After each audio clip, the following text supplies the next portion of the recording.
My dear students, कैसे हैं आप लोग। बहुत ही इंपॉर्टेंट चीज़ एक हम पढ़ने जा रहे हैं इलेक्ट्रोस्टैट में। Electric field due to a uniformly charge infinite plane sheet. ठीक है, गॉस थ्योरम का ये एक एप्लीकेशन है, तमाम एप्लीकेशनों में एक ये भी एप्लीकेशन है और बहुत इंपॉर्टेंट है। बोर्ड के लिए ऐसे ही आ जाता है, कभी कभी पूरे के पूरा डेरिवेशन आ जाता है। ठीक है, तो इलेक्ट्रिक फील्ड हम पढ़ने जा रहे हैं। मैंने पहले ही बताया था कि इलेक्ट्रिक फील्ड का मतलब इलेक्ट्रिक फील्ड इंटेंसिटी हम पढ़ेंगे।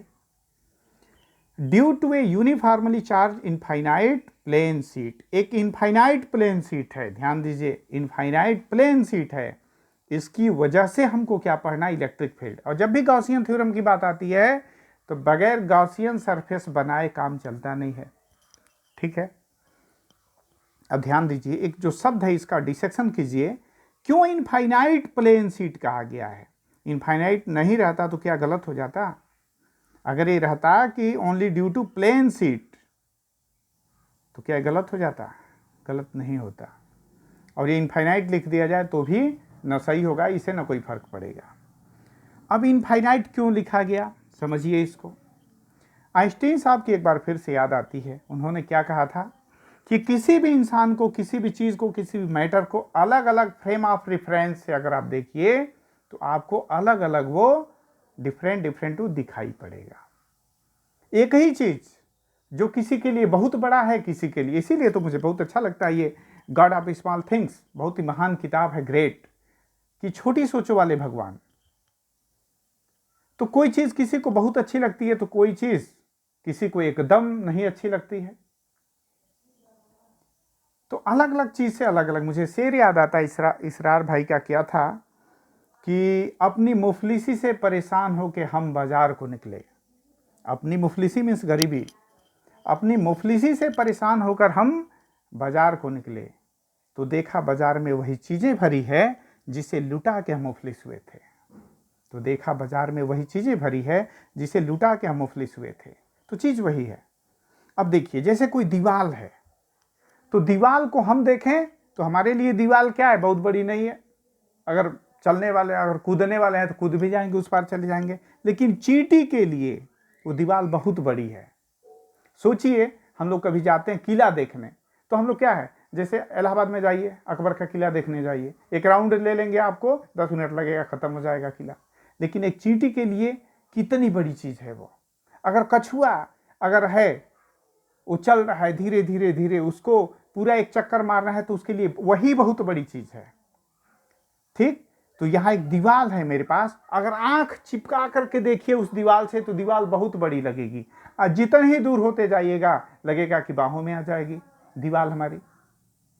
वही चांद है, चांद पे उतर जाइए, चांद बहुत बड़ा है, यहाँ से हम देखते हैं तो चांद लगता है छोटा सा गोला है, हमारे फुटबॉल से भी कभी छोटा लगता है। तो यहाँ इनफाइनाइट सिर्फ कन्वेंशनल है। ठीक है, अब देखिए, हमको क्या फाइंड आउट करना है, इलेक्ट्रिक फील्ड को फाइंड आउट करना है। हम जानते हैं कि गॉस ने जो बताया वो सिर्फ फाई की बात की थी, है ना, फाई की बात की थी। और फाई को हम इंटीग्रेशन ऑफ डी फाई भी बोलते रहे हैं, और डी फाई को हम ई डॉट डी एस भी बोलते रहे हैं। और ये तीनों चीज़ें एक ही है, और ये किसके बराबर हो जाती है, क्यू अपान एप्सिलॉन नॉट की, इससे ज़्यादा इसका कोई मतलब नहीं है। अब इन दोनों चीज़ों को ले लिया जाए तो पहले लेफ्ट को लेंगे फिर राइट को लेंगे।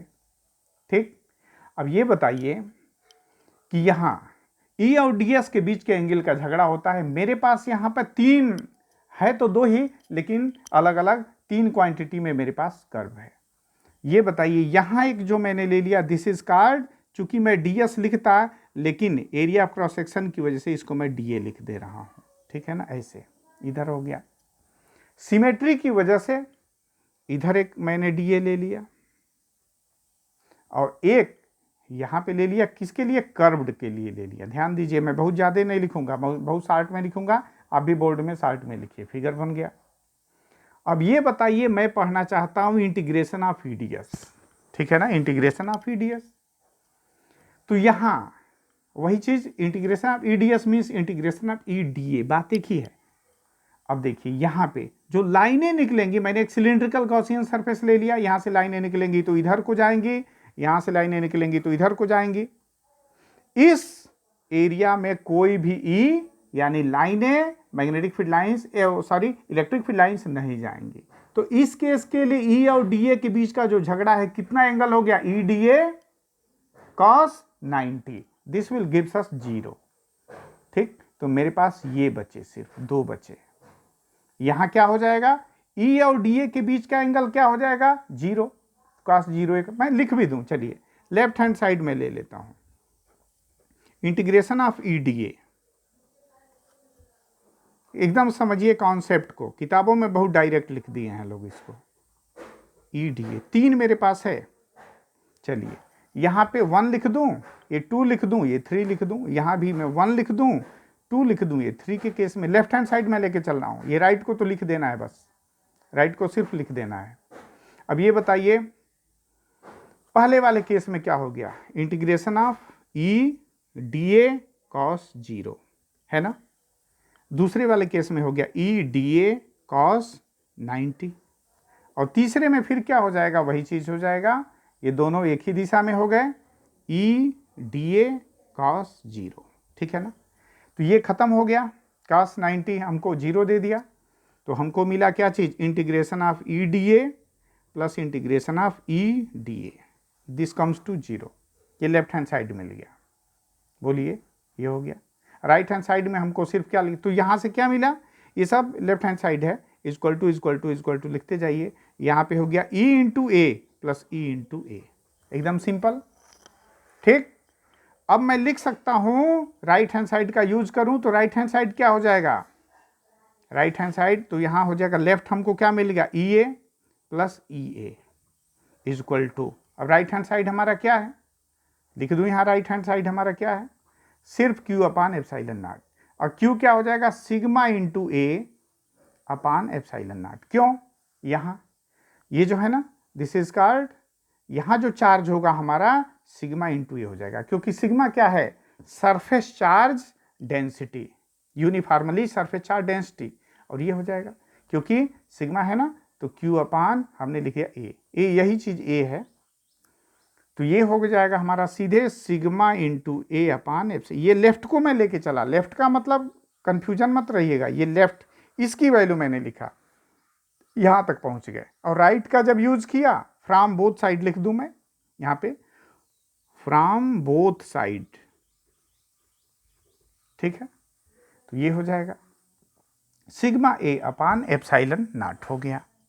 ठीक है, अब हम क्या लिख सकते हैं, यहां से 2EA is equal to sigma A upon epsilon naught हो गया। यहां से ए से ए क्या हो जाएगा, कैंसिल हो जाएगा,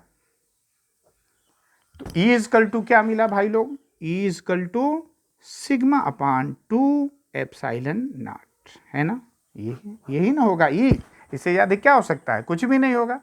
E is equal to sigma upon 2 epsilon naught, और यही क्या है कि किसी भी प्लेट की वजह से, इनफाइनाइट प्लेट शीट की वजह से जो इलेक्ट्रिक फील्ड इंटेंसिटी होती है, इलेक्ट्रिक फील्ड होता है, E is equal to sigma upon 2 epsilon naught होता है। एकदम इसको रट लीजिए आप लोग अच्छे से। और इसमें अगर इसको वेक्टर फॉर्म में मुझे लिखना हो तो क्या हो जाएगा, अरे कुछ नहीं होगा, ये हो गया, और यहां मैं यूनिट वेक्टर का क्या कर दूं, सिर्फ गुणा कर दूं।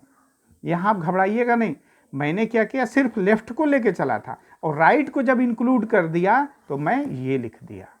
ठीक है ना, ये लिख दिया, क्यों मतलब ये यहां से, तो ये हो गया E। This is electric field किसकी वजह से, due to infinitely plane sheet, इसकी वजह से हो गया।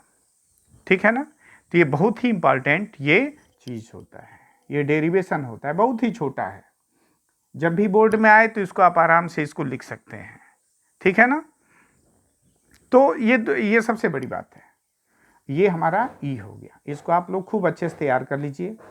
इसमें मैंने 3 बनाया, एक ये, एक जगह 90 हो गया, 2 जगह 0 हो गया, इस तरह से हमको ये पूरा मिल गया। मैं इस वीडियो को यहीं पे बंद करता हूं, क्योंकि बहुत बड़ी चीज़ नहीं है, बहुत छोटी चीज़ है, इसको आप पॉज करके नोट भी कर सकते हैं, जब भी बोर्ड में आए बस इतना ही लिखिए, इससे ज़्यादा लिखने की ज़रूरत नहीं है। Thank you.